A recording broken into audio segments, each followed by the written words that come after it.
Liquidity concept সম্পর্কে যদি আপনি না জানেন তাহলে আপনার উইনিং রেট 50%-এর বেশি কখনোই হবে না। যখনই আপনি আপনার উইনিং রেটটা বাড়াতে যাবেন, আপনি 10টা ট্রেড নিয়ে 7টা অথবা 9টা যদি প্রফিট করতে চান, তখন আপনাকে মাস্ট জানতে হবে লিকুইডিটি এরিয়া। এই এরিয়াগুলোতেই কিন্তু সাধারণত হিউজ পরিমাণে এসএল জমা হয়, যেগুলো বিগ প্লেয়ার্স অথবা ফাইন্যান্সিয়াল ইনস্টিটিউটরা ওই এরিয়াগুলোকে ট্রিগার করে দেন তাদের মন মতো ডাইরেকশনে নিয়ে যায়। আর আপনি যদি এই এরিয়াগুলো ফাইন্ড না করতে পারেন, তাহলে কিন্তু আপনারও এসএল বারবার হিট হবে এই মার্কেটে। তাহলে এই লিকুইডিটি কনসেপ্টটা জানা আমাদের অনেক বেশি দরকার, কারণ এটা জানলেই কিন্তু আপনি আপনার এসএলটাকে, আপনার টিপিটাকে বাঁচাইতে পারবেন। আর লিকুইডিটি লাইক এই ফরেক্স মার্কেটের হার্টবিট। আপনি যদি এই লিকুইডিটি সম্পর্কে প্রপার জ্ঞান না রাখেন, তাহলে এই ফরেক্স মার্কেটে প্রফিটেবল হইতে আপনার অনেক বেশি স্ট্রাগল করা লাগবে। তো এটা অনেক ইম্পর্টেন্ট একটা টপিক, আর হ্যাঁ, অনেক অ্যাডভান্স একটা টপিক। যারা রাইট নাও ট্রেডিং করতেছেন, যারা অ্যাক্টিভলি ট্রেডিং করতেছেন, শুধুমাত্র তাদের জন্য। যারা এখনো নিউ, যারা এই কোর্সটা অ্যাটেন্ড করতেছেন 1 মান্থ আইএসএন ফরেক্সে, তাদের জন্য এই ভিডিওটা না। আল্লাহ হাফেজ, দেখা হবে নেক্সট কোনো ভিডিওতে। ওকে, তো প্রথম question, what is liquidity? What mean by liquidity? আমরা লিকুইডিটি বলতে কি বুঝি?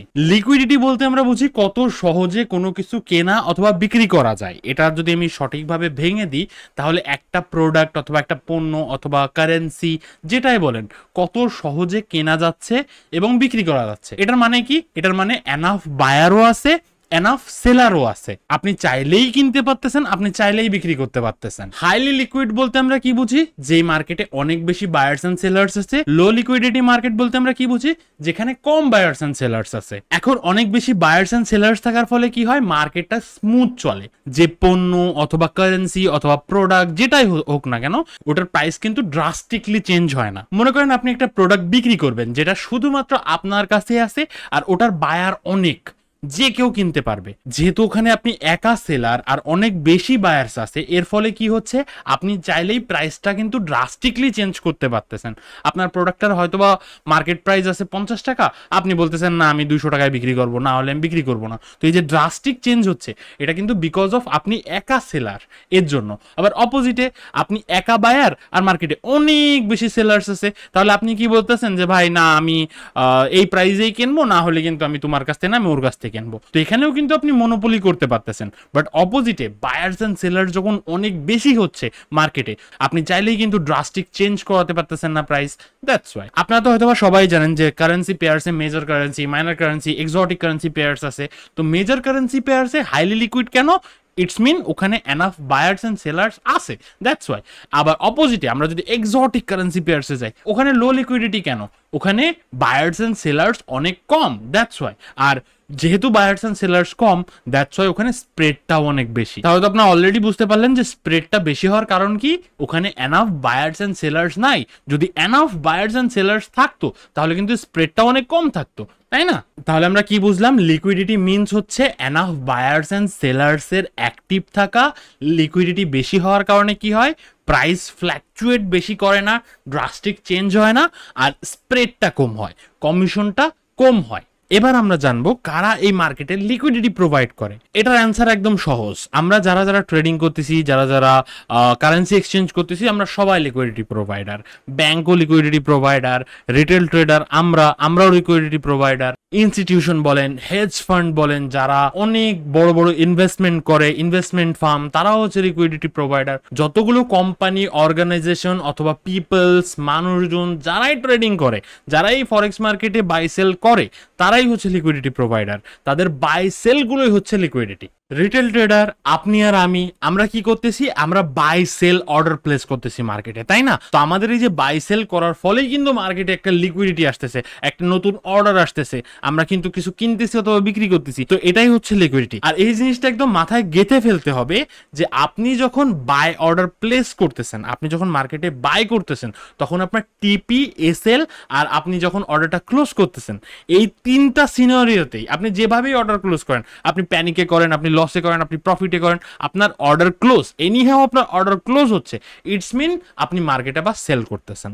আপনি যখন বাই করছেন, তখন আপনার অর্ডারটা ক্লোজ, যেভাবেই ক্লোজ হোক না কেন, ওটা হচ্ছে সেল অর্ডার। আপনি যখন কিনতেছেন, আপনার সেল করার পরেই কিন্তু আপনি প্রফিটটা পাবেন। আপনার অ্যাকাউন্টে দেখাচ্ছে ডলার আছে, প্রফিট হচ্ছে, লস হচ্ছে, যাই হচ্ছে, আপনার ওই প্রফিটটা কাউন্ট হবে, আপনার অ্যাকাউন্টে যোগ হবে ওই টাইমেই যখন আপনি আপনার অর্ডারটা বুক করবেন, আপনি মার্কেটে আবার সেল করবেন। আচ্ছা, তাহলে আমরা কি কি শিখলাম? আমরা শিখলাম হচ্ছে আমাদের বাই, সেল, টিপি, এসএল, পেন্ডিং অর্ডার, এগুলো সবই কিন্তু লিকুইডিটি, এগুলো সবই ম্যাগনেটের মতো কাজ করে।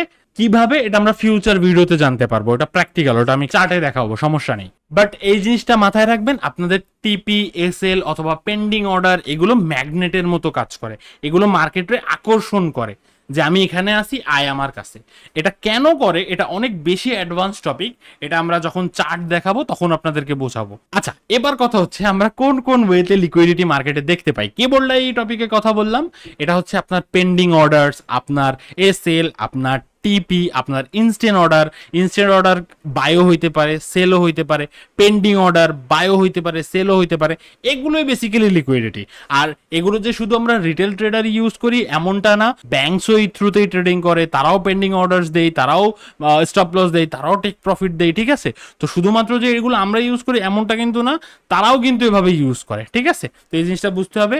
তো এই যে টপিকগুলো বললাম, এইগুলোর থ্রুতেই মার্কেটে লিকুইডিটি আসে, ঠিক আছে? টিপি, এসএল আর পেন্ডিং অর্ডার এগুলো কিন্তু ম্যাগনেটের মতো কাজ করে, এগুলো ব্যাংক বলেন, হেজ ফান্ড বলেন, ইনস্টিটিউট বলেন, সবাই ইউজ করে।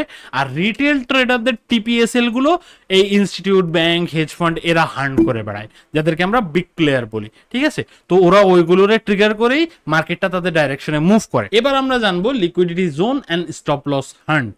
লিকুইডিটি জোন কোনগুলো? যেই এরিয়াতে ম্যাক্সিমাম এসএল থাকে, অনেক বেশি এসএল জমা হচ্ছে, ওই এরিয়াগুলোর লিকুইডিটি জোন বলে। যেখানে অনেক বেশি টিপি থাকতেছে, টেক প্রফিট, এগুলো হচ্ছে লিকুইডিটি জোন। যেগুলোতে পেন্ডিং অর্ডার আছে, অনেক বেশি পেন্ডিং অর্ডার আছে, এগুলো হচ্ছে লিকুইডিটি জোন। সব থেকে সহজে আইডেন্টিফাই করা যায় এসএল এরিয়া, বলতে পারেন স্টপ লস এরিয়া, এগুলোকে সহজে আইডেন্টিফাই করা যায়। দ্যাটস ওয়াই স্মার্ট মানি অথবা আপনি বলতে পারেন বিগ প্লেয়ার্স প্রথমে ওইগুলোরই হান্ট করে। টিপি আর হচ্ছে আপনার পেন্ডিং অর্ডার এগুলো অতটা বেশি ইম্পর্টেন্ট না, এগুলো অতটা সহজে আইডেন্টিফাই করা যায় না, বাট এগুলো টার্গেট হয়ে যায় অটোমেটিকলি। এবার আসেন লিকুইডিটি সুইপ। লিকুইডিটি সুইপ বলতে আমরা কি বুঝি? আমরা লিকুইডিটি সুইপ বলতে বুঝি যে সাপোর্টের নিচে যে লিকুইডিটিগুলো জমা হচ্ছে, যে এসএল গুলো জমা হচ্ছে, ওইগুলো হার্ন করলো দেন রিভার্স করলো, এটাতেই তো আমরা লিকুইডিটি সুইপ বলি। আপনার লিকুইডিটি সুইপ বলতে পারেন, হার্ন বলতে পারেন, লিকুইডিটি গ্র্যাব বলতে পারেন, অথবা ফেক ব্রেকআউট বলতে পারেন, যেটাই বলেন, নো প্রবলেম, সবগুলো সেমই। কথা হচ্ছে একটা সাপোর্টের কাছে অনেকগুলো লিকুইডিটি জমা হচ্ছে, অনেকগুলো এসএল জমা হচ্ছে, মার্কেট ওটাকে হার্ন করতেছে দেন রিভার্স করতেছে, এটাই হচ্ছে লিকুইডিটি সুইফট। এই যে লিকুইডিটি সুইফটটা হলো, এটা অ্যাকচুয়ালি যে বাংলাদেশে যে ট্রেডার গুলো আছে, যারা ইনফ্লুয়েন্সার গুলো আছে, তারা আপনাদেরকে কিভাবে শেখায়? তারা শেখায় হচ্ছে এখানে হচ্ছে আমাদের এসএল জমা হয়েছে, এখন স্মার্ট মানি কি করলো, এটাকে প্রথমে সেল করলো, মার্কেট নিচে গেল, স্টপ লস গুলো হার্ন করলো, দেন এখান থেকে নিচের থেকে বাই করে বাস উপরে নিয়ে চলে গেল মার্কেট। অ্যাকচুয়ালি এরকম কিছুই না, কারণ বাপের ক্ষমতা নেই। ফরেক্স মার্কেট এরকম 50টা এলন মাস্কের ডেলি গিলে খেয়ে ফেলতে পারে, $7 ট্রিলিয়ন মার্কেট ভাই। তো এটা পুরো ফাও কথা, কেউ চাইলেই সেল করতে পারে না, কেউ চাইলেই বাই করতে পারে না যে আমি মার্কেটে এবার মার্কেটে পুরো সেল করে পুরো দামায় ফেলাবো, কারণ বাপের ক্ষমতা নেই, ঠিক আছে? তো এবার আসেন রিয়েলিটিতে কি হয়। আচ্ছা, এই জিনিসটা একটু দেখেন, মার্কেট এখানে একবার আসছে, রিজেক্ট করছে, দুইবার রিজেক্ট করছে, তিনবার, চতুর্থবার যখন রিজেক্ট করছে একটা রিভার্সাল ক্যান্ডেল মেক করছে, আর এই রিভার্সাল ক্যান্ডেলের কনফার্মেশনের পরে আপনি একটা এন্ট্রি নিছেন। আপনার এসএলটা কোথায় হয়েছে? এসএলটা হয়েছে আপনার সুইং এর নিচে। ইভেনচুয়ালি মার্কেট হালকা উপরে যায়, নিচে এসে আপনার এসএলটা হিট করে মার্কেট তার গন্তব্যে চলে গেল। তো এইটা হয়েছে কেন? এটার পিছনে রিজন কি? এখন হয়তোবা অনেকের মুখে শুনছেন যে ইনস্টিটিউট আপনার এসএলটা হার্ন করে দেন তারপরে গেছে, এরকম কিছুই না। এখানে অ্যাকচুয়ালি হয়েছে কি, প্র্যাকটিক্যালি বুঝবেন, ঠিক আছে? যখন সবাই কিনতে চায়, যখন সবাই কিনতেছে, বিক্রি কে করে? এখানে মার্কেট কি আমরা জানি না? মার্কেট হচ্ছে ব্যাংক। আমরা তো এই কারেন্সিগুলো পাই কোথার থেকে? ব্যাংকের কাছ থেকে। ব্যাংকই তো দোকান কারেন্সির, তাই না? তো এখন এনাফ ডিমান্ড হইছে যে সাপ্লাই নাই, তখন মার্কেট কি করবে? তখন বেসিক্যালি যখন এই জায়গাটায় এনাফ বায়ার আছে বাট সেলার নেই, আর আমরা কি জানি আমাদের বাই অর্ডারসের টিপি আর এসএল এটা হচ্ছে কি সেল অর্ডার। তো যখন এনাফ পরিমাণ বায়ার্স আসে, তখন যে রিয়েল বায়ার আছে, আমরা কিন্তু প্রফিটের জন্য ট্রেড করতেছি, বাট অ্যাকচুয়াল বায়ার কারা?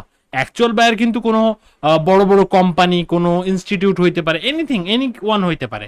তারা কি করে, তারা মার্কেটে আসে, বলে যে ভাই আমার এরকম চায়নায় কিছু প্রোডাক্ট আটকে আছে, সেখানে টাকা পাঠাইতে হবে, তো এত ডলার লাগবে।